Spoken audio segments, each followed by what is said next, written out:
Sister Linda earlier. I said, does anybody else feel good? But it should always feel good when we can come in the presence of the Lord. No matter what we found that week, or no matter what we went through that week, it should all be better when we can come into God's presence. That's something that we have to look forward to, is to get in the presence of the Lord. And you know, it don't even have to just be a church house, brother. We can get in the presence of the Lord anywhere that we're at. We can be in the presence of the Lord all the time. And that's something that I've tried to make it a point to do this week, is to walk in total victory with the Lord. No matter what I was going through this week, no matter what that come my way this week, I tried to walk in total victory. I tried to say, devil, you're not taking my victory this week. This is my victory, and I'm going to hold on to it, because that's all we got at the end of the day. That's the only thing that we got, Brother Craig, is going to take us through is Jesus. The Bible said that He is the way, the truth, and the life. That no man cometh unto the Father but by Him. And that's the only way you can make it. That's the only thing that keeps you afloat in this world, is the joy of the Lord. I just praise Him today. I thank Him for everything. You know, I've prayed this week and asked the Lord. I said, if you want me to preach something different, I said, you give it to me. But, I really didn't have anything else on my heart. I had that message last time I was going to preach.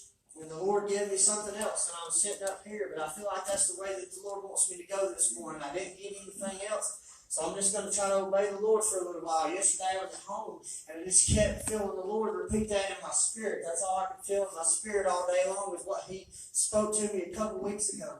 And that's the way I feel like it's going. I feel like God's people this week, and I don't know if it's just been this week, it's probably been going on for a little while, but I feel like God's people, the devil's trying to batter and bruise God's people. I feel like that there's some discouragement amongst God's people. I've just seen it walking around, just looking and observing things. I've seen discouragement amongst people. I've seen worry amongst people. I've seen people worry about things, and sometimes we don't have no control over the things that we worry about, but it still don't keep us from doing it. It still don't keep us in our flesh from worrying about things. And it's not a bad thing to be concerned about people. It's not a bad thing that you wonder about the things that's going on in your life. But you got to know that there's a greater person there that's able to control all things. There's somebody greater there that's able to uplift all things. And Sister Ernestine, He's able to change all things. He's able to make all things new. The Bible says, a new creature in Christ, old things are passed away, all things become new. And when God gets in it, does something, Sister Ernestine, and everything becomes new. God don't halfway do nothing. When He gets in something, He turns it all the way around. He don't halfway do anything. Amen. We got to believe that. We got to believe that He's going to get in our situations. We got to believe that He's going to take control of our situations. And then when we start going through things and things start happening, that ain't no time to quit. That's no time to put your foot down in the dirt and go forward faster. And go forward harder. And not quit on Jesus. Because at the end of the day, He's the only thing that we got. Amen. Praise the Lord. Amen. 2 Timothy chapter 4.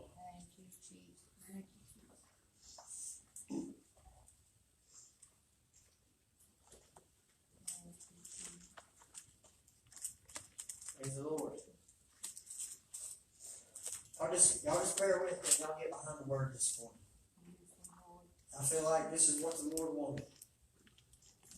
Start reading in verse 1. It says, I charge thee therefore before God and the Lord Jesus Christ, who shall judge the quick and the dead at His appearing in His kingdom. Preach the word. Be instant, in season, out of season, reprove, rebuke, exhort with all long suffering and doctrine. For the time will come when they will not endure sound doctrine, but their own lust shall they heap to themselves teachers having itching ears. And they shall turn away their ears from the truth and shall be turned unto fables. But watch thou in all things. And this is what I want y'all to pay attention to, these next 2 or 3 verses. It says, but watch thou in all things. Endure afflictions. Do the work of an evangelist. Make full proof of thy ministry. For I am now ready to be offered, and the time of my departure is at hand. I have fought a good fight. I have finished my course. I have kept the faith. Henceforth there is laid up for me a crown of righteousness, which the Lord the righteous judge shall give me at that day, not to me only, but unto all them also that love His appearing. And And you know, I read that a couple weeks ago, and I just thought about something, and all the Lord spoke to me as God's people, we got to finish the fight. Right. Come on. Come on. And that's all that's been on my spirit this week, is God's people's got to finish the fight. No matter what's going on in your life, you got to have a mentality in your mind that you're going to finish the fight. You know, Paul went through a lot of things. Whenever he chose to serve the Lord, he got locked up, he got beat, he got thrown in a prison cell. He went through a lot of things. But Paul had a made-up mind that he had to fight that fight of faith just like we have to every single day that we walk on this earth. It's a fight. It's a battleground. The Bible says we wrestle not against flesh and blood, but we wrestle against principalities of darkness, spiritual wickedness in high places. And I've never seen a time in an hour in a day that we're fighting spiritual wickedness like we are right now. I've never seen a time in a day when we're fighting spiritual wickedness against our families like we are today. I've never seen a time in a day that we're fighting spiritual wickedness against our children in the day that we're living in. I've never seen such wickedness in the schoolhouses. I've never seen such wickedness in the Congress, because people have turned their back on God. People have let their standards down. People have let what this nation was raised on go on back out the back door. They won't bring it back in because they don't want anything to do with Jesus in this nation. Right. Come on. And that's spiritual wickedness. Come on.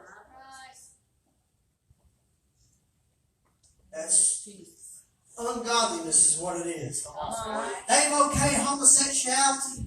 Come on. They've okayed sleeping with the people that you're not married to. They say all this stuff's all right. You go out on every corner, there's a bar. You go out on every corner in the streets, there's strip clubs in these big cities that people go to, and they put their eyes upon things that they shouldn't, the things that all it does is bring lust to your spirit.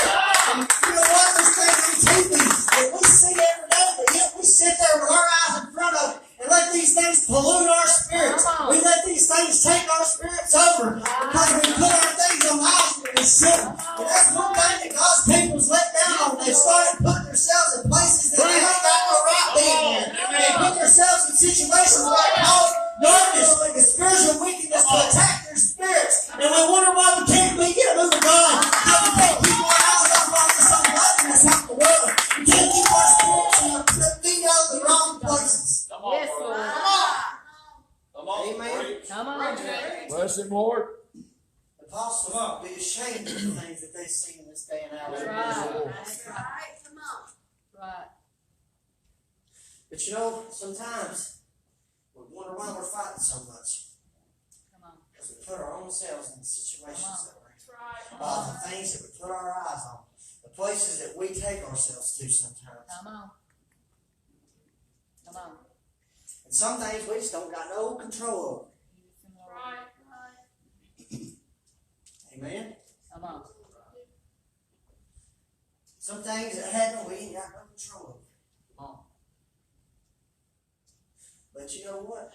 When we ain't got no control over things, that's when we got to get down on our knees and say, God, you do have control. Right. Right. I don't know why things happen the way that they do sometimes, but I know God's in control at the end of the day.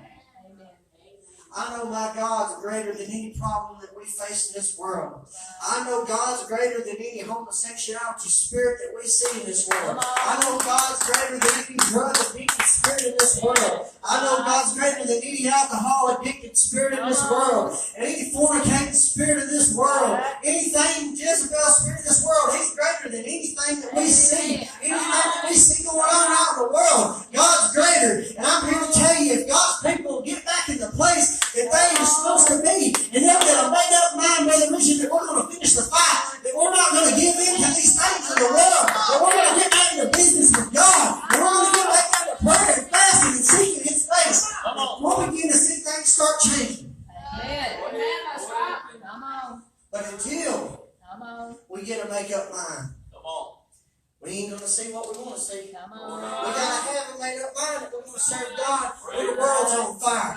We got to have a made up mind that we're going to serve God when everything's going crazy. Whenever you see everything in your life breaking down, that's whenever you find out who's really got a fight in your brother Richard. That's how you find out who's really got a fight in your spirit. Who's really willing to go on for the Lord. You know, a good boxer, whenever he gets hit, he don't fall down. He don't fall down on the ground and just not get back up. When a good boxer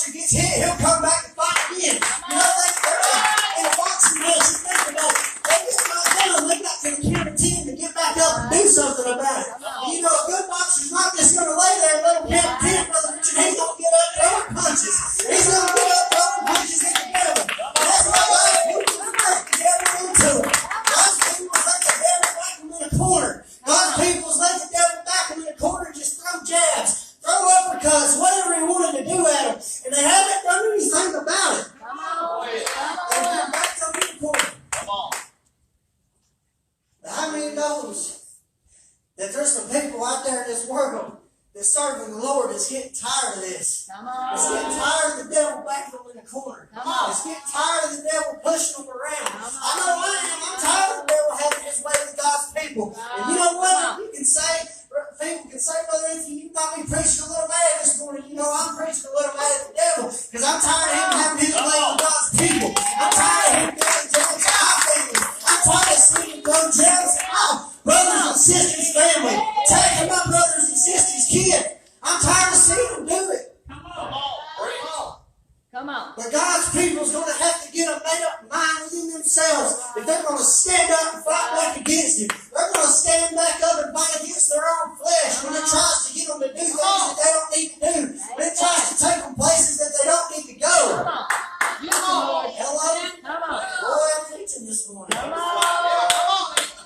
We let our own flesh control our own outlook of life. We let our own flesh determine our own moods. We let our flesh determine how we treat people because we feel bad. The last time I checked, you're not supposed to show how you're feeling on the outside. You're not supposed to show these things to the outward world because, Brother Richard, there's people in this world that need us. There's people in this world that need us to be alive. Don't let the devil and your flesh take your mood away because some things you ain't got no control over. Some things you just have to go. Some things you just got to push on anyway. Sometimes you just got to push. You got to keep the fight. Come on. Come on. You got to keep the fight. Amen. I ain't never seen a good fighter stay down. Come on. I ain't never, the Bible said a righteous man would fall 7 times, but he'd get back up again. And I've seen, you know, the Bible says all sin that comes short of the glory of God. And I understand that we make mistakes sometimes. I understand, Sister Linda, sometimes we get caught up in things that we shouldn't get caught up into. So I'm glad that when I get caught up in a situation, that I got an advocate, Right. Father, Right. Come that I on. can come back Right. and say, Lord, forgive me. Amen. I'm glad that when I start worrying about things that I shouldn't worry about, and then God smacks me upside the head and says, you don't worry about it, just let me take care of it. Come on. Come on. I'm going to tell you, I had a bad day Wednesday. That's why I come in here, I couldn't even testify without crying. Use the Lord. I had a rough day. Come And on. I told them, I don't know, it was Friday night or something, I said, you know, I've been at Field Turf for almost a year. I've been there for over a year, going on 2 years. And last year was so much worse than this year's been. As far as what we've had to do and what we had to go through last year was so much worse as far as having to get fields ready and ship fields out from our place and do all this other stuff. It was worse. And I don't know what it was about Wednesday. That was one of the worst days I've had in the 2 years that I've been there. And it was awful. It was awful, absolutely awful. And it just wasn't nothing going right. I mean, it was like we couldn't get our stuff together. And when you've got 20 trucks sitting over at the other plant waiting to be loaded, that gets frustrating. Like, I want to get this stuff out of here so we can get to them. You know, they're going to have to work 12 hours. I don't have to work 12 hours. I get the stuff to them, I'll let them load it. Because that's what we're supposed to do. We're supposed to get the stuff to them so they can take care of it. Well, we was having a hard time. And, you know, y'all know I didn't get here till I was after 7 o'clock. It was almost 8. And it was just frustrating. Well, our supervisor wasn't there this week. And she's the one that normally takes care of all the pit docs and the paperwork and things that we have to send over there. So our lead was trying to do all that on top of her job and all this other stuff. And it was just chaotic. And I come in here Wednesday night and I had to let it all out. Because I knew that God could help me. Even though I'd had a stressful day, I knew if I could just get here that it was going to be all right.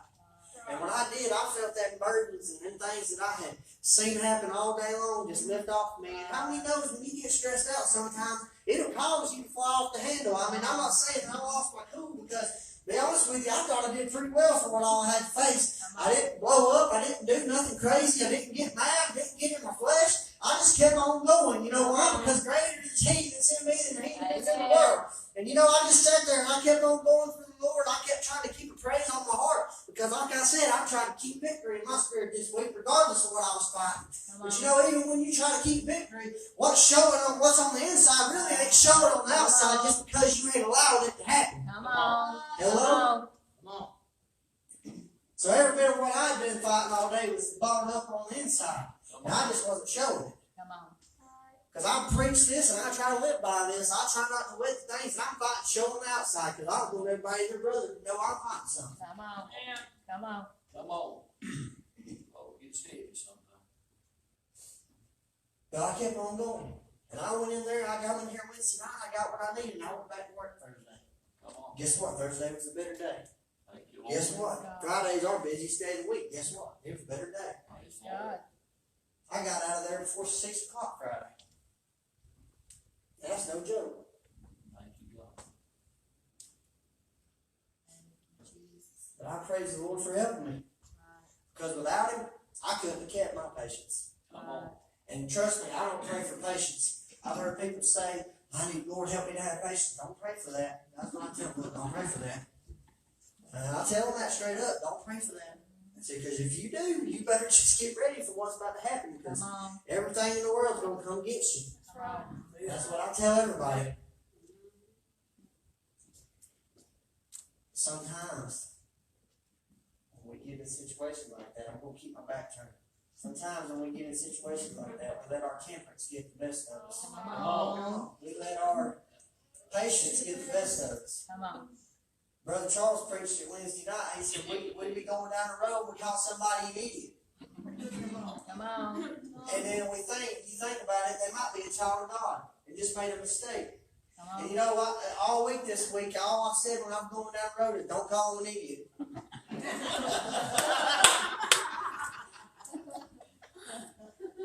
got mine tried. I left you. Well, I passed the test. Don't call them an idiot. That's what I keep telling myself. Don't call them an idiot. And I'm just like, well, that guy didn't use a blinker. You know, just something casual like that. You know, he could have turned the blinker on a little earlier.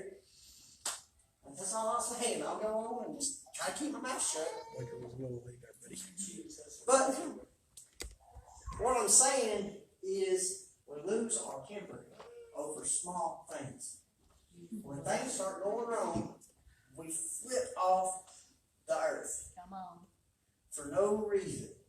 And when you start getting things in your spirit that's irritant, guess what?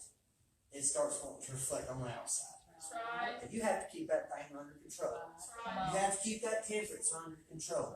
What's the Bible say? Be swift to hear, slow to speak, slow to wrath. slow to wrath. Sometimes we're too quick to talk, and we should just listen. That's right. What was ever wrong with when somebody flies off the handle with you just saying, okay, and go on? What's wrong with that? Come on. What do you think they're going to think if you don't say nothing back to them? Come on. Because most of the time, when they say something like that to you, they're wanting you to say something back to them. Right. But guess what? I try not to fall into their games. I try to do what I'm supposed to do regardless. Come on. And that's something that I've tried to work on just in my 4 years of serving the Lord is temperance. Trying to keep my mouth shut when I should. And you know, back when I was in sin, I had a hard time sometimes. Sometimes I wouldn't take up for myself in certain situations, but you know, it seemed like whenever I got my heart right with God, everything wanted to come out. Come on. Come on. Hello? Anybody been there? Come on. Devil don't try you till you give your heart to the Lord, right? That's right. Well, I found a temper I didn't know I had whenever I started getting in church. It's the truth. You find out things that you didn't really pay attention to before. Hello? Right. And then you have to say, well, that probably wasn't a smart thing to say. Sometimes the mouth engages before brain, and then you speak. Come on. Yeah. Put your foot in your mouth and keep it there. That's something that I try to work on. Is keeping my mouth shut. And I was one of them type of people, but God helped me because God's helped me a lot in this area. But I couldn't stand authority. That was just me. I couldn't stand to be told what to do. You know what my mindset was? And I used to tell Carrie, I said, I do what I want. And that was my mindset. That's God's honest truth. And that was the way I was for her too. I don't care what you say, I do what I want. Back when even we was dating in high school, she'd say, you don't need to go there, I do what I want. I should have listened to her, because I got in trouble. But when I got in church, oh, this is good. I realized I got in church. Look out, here it comes. When I got in church, I realized that I wasn't in control no more. That's Right. Come on. That's right. God is. When I got in church and I gave my heart to the Lord, I realized, guess what? This ain't Anthony's world no more. I'm under the leadership of the Almighty. Amen. When He He's called in me to control. preach, I go where He says go. Right. I do what He says do. Right. I don't say anything unless God tells me to speak. That's right. And you know, that's one mindset that I've tried to keep in my mind, but sometimes we jabber off at the lips Come and we on. let our flesh get the best of us. Right. Come on. Boy, God's helped me with that. Preach, Come little on. brother. That's, and I'm here to tell you, I might as well gird up my loins because it's going to come tonight. Thank you, Lord. I'm going to walk and slide all day, Lord. Somebody's going to pop off and I'm going to be like, Lord, this peace is yesterday. Help him, Lord. I always think about that. I'm going to need this tomorrow. Whew. But I try to keep my mouth shut. I know I've said that a lot, but it's the truth. That's the Christian people's biggest one of the biggest issues. They don't know how to keep their mouth shut. Come on. That's the truth. I don't care what nobody says. That's a good preaching right there. come on. Keep our mouth shut. Preach on. Enough. Because when you start smarting off, you say stuff that you don't need to say. That's right. You go back and you look at it and you say, well, I didn't need to say that, Brother Craig. And you have to, guess what you have to do? Lord, I'm sorry. Forgive me and help me to work on that. It's just like this guy. Lord, help me. Friday afternoon, you just don't talk to the warehouse manager like that. I was standing there. I was standing there just listening. And he was stopping on the crosswalk on the high street. That's a no-no. Don't do that. When people walk there, you're not supposed to stop. Anyways, he says, you don't need to be parked on that crosswalk with that high street. And he says, I wasn't parked, I was going, and he took off. She said, he was driving off and she was walking away. She said, don't you get smart with me today. That's what she said. And then she looked at me, she said, oh yeah, by the way, I wasn't talking to you. I was like, I know you wasn't talking to me. You didn't do nothing wrong. Of course you wasn't talking to me. I was just standing here. But that's what I'm talking about. People say things that they shouldn't say. But I said all that to say this, that we need to learn to keep our tempers under control. We need to learn that when we start going through the battles, we just need to give it to God and let Him have it. And sometimes that's hard to do. Sometimes it's hard to give it to the Lord. Sometimes it's hard to let God have control and know that He's got His hand on the situations. When you don't feel like your prayers are working, when you don't feel like your prayers are going anywhere, know that God's in control. He said His ears are open to the prayers of the righteous. And Last time I checked, that means He hears our prayers when we pray. And sometimes we don't feel like He hears our prayers, Brother Chris. Sometimes we cry out for people that we know that needs us, and we cry out for our lost loved ones. I ain't got no kids. But you know, well, I say I don't got no kids, but I got about 6 of them sitting back there. But anyway, you know, we don't have any biological kids of our own right now. But you know, I got a daddy that's lost. Come on. I got a mama that's lost. That's right, brother. Come on. I got aunts and uncles and grandparents that's lost. Come on. I got people that need the Lord. That's right. And you know, if I don't pray for them, who's going to pray for them? Right. If he's not praying for them, who's going to pray for them? If she's not praying for them, who's going to pray for them? Come on. That's right. Come on. Somebody's got to believe that Amen. God's going to come into the situation. Amen. And I pray for the kids too. You know why? Because I want to see a youth revival shake up like never before. Yes, Lord. I want to see God get a hold of the young people like never before. Yes, Lord. Because that's what we need, is the young people to raise up and tell somebody that there's still a God. Because honestly, kids and parents' values aren't very good in this day now that we live in. They're teaching kids that whatever is okay and whatever makes you feel good is all right. But that's not true. God still has a standard. We need somebody who's going to stand up in this next generation and tell the truth, Amen. regardless. Amen.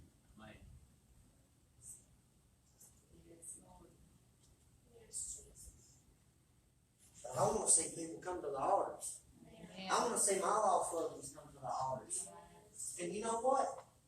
If I don't believe that it can happen, what kind of hope do we have? Come on. If I didn't have a belief in a faith, I'd be a miserable person. That's right. You know why? Because I wouldn't have no reason to get down on my knees and ask God to help me if I didn't have faith. Come on. I wouldn't have no reason to get down on my knees and say, Lord, save my lost daddy out there that needs to come back. I wouldn't have no faith to come back and say, save my mama that's out there that needs you. Because I know they need the Lord. Amen. That's a touchy subject sometimes when you think about it. Right. You want to see your lost loved ones come in so bad, Amen. and you pray, and you pray, and you pray, and you pray, and you say, God, bring them in, and they still ain't coming.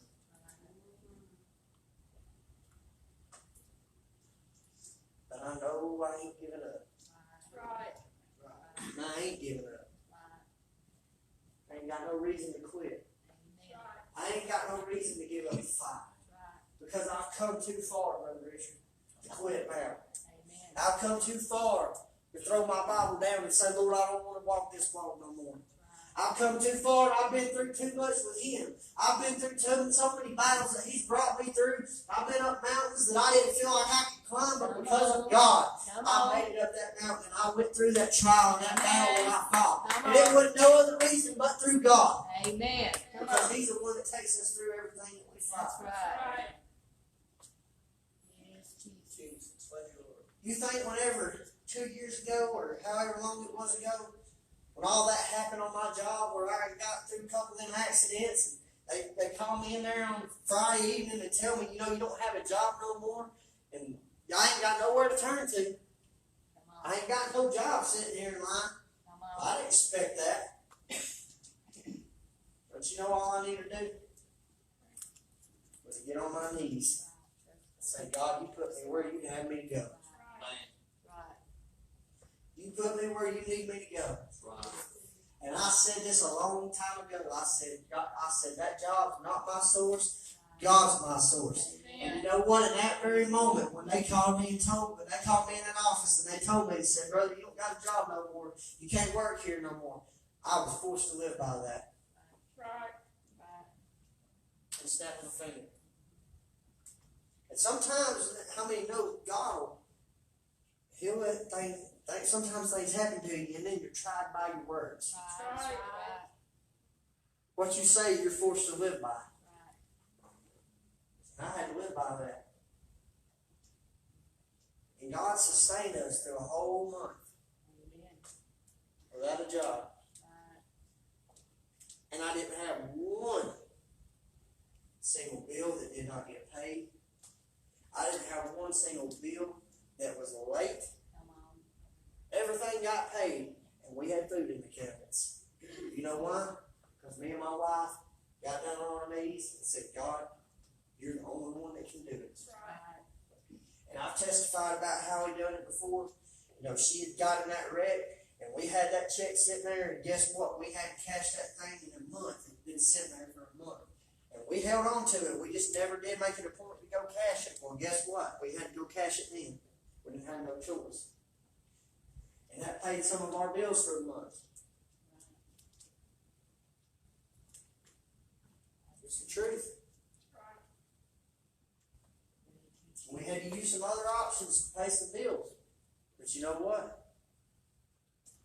I can honestly tell you this right now. The option that I used to pay them bills paid off. Praise God. Praise God. Because God seen us through. Amen. I ain't gonna take out no loan, don't think that. I had some credit cards that I had to use to try to make it through the month. And you know, we pretty much maxed our credit cards out when we was going through that because, I mean, we didn't have no income. We had to do what we had to do. You know, that was just the way it was.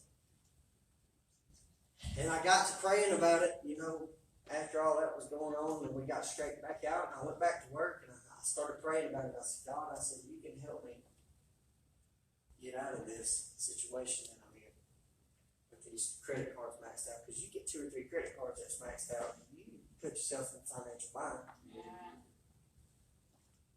Because the interest, you pay them things, payments on them, the interest kills you. That's right. It's like you don't even pay but $20 on them. But it's like, it's $20. But I began to pray, and I said, God, I said, I know you can help me get out of debt. You know, you said that. You said that you prayed that that spirit would go off God's people. I said, I know you can help me get out of debt. I said, you can help me get these things paid off.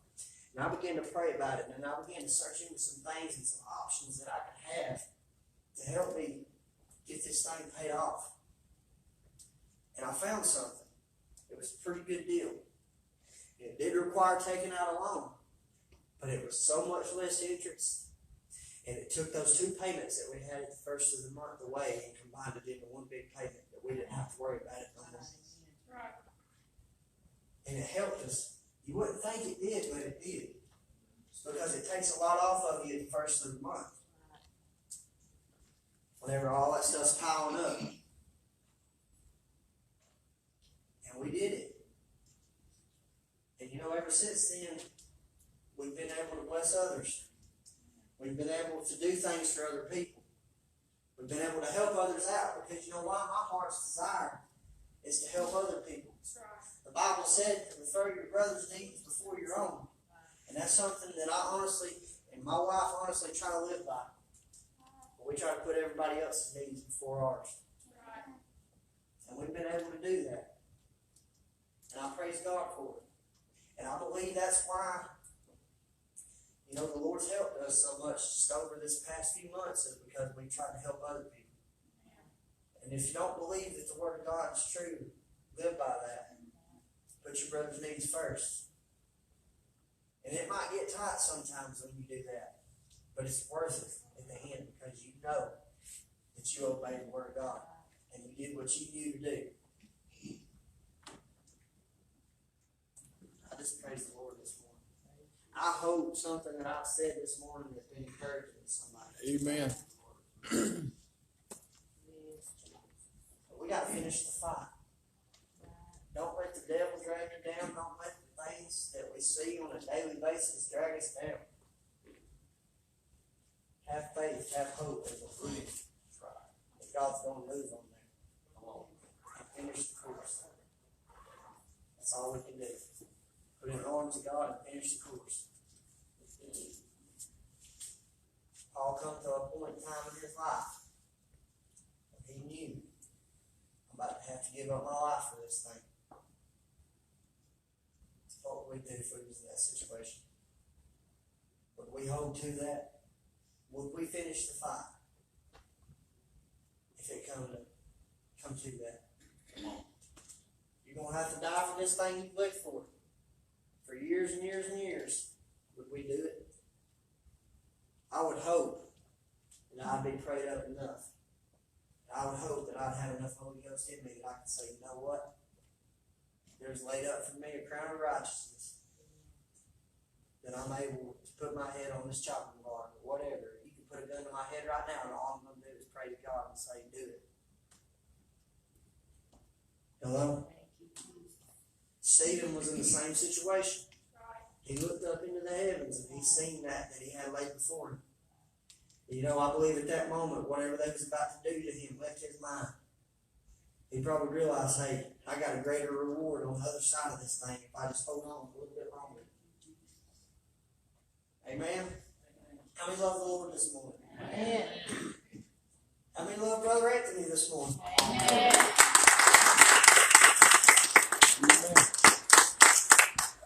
It ain't nothing about me, it's all about the Lord, and I thank you for it.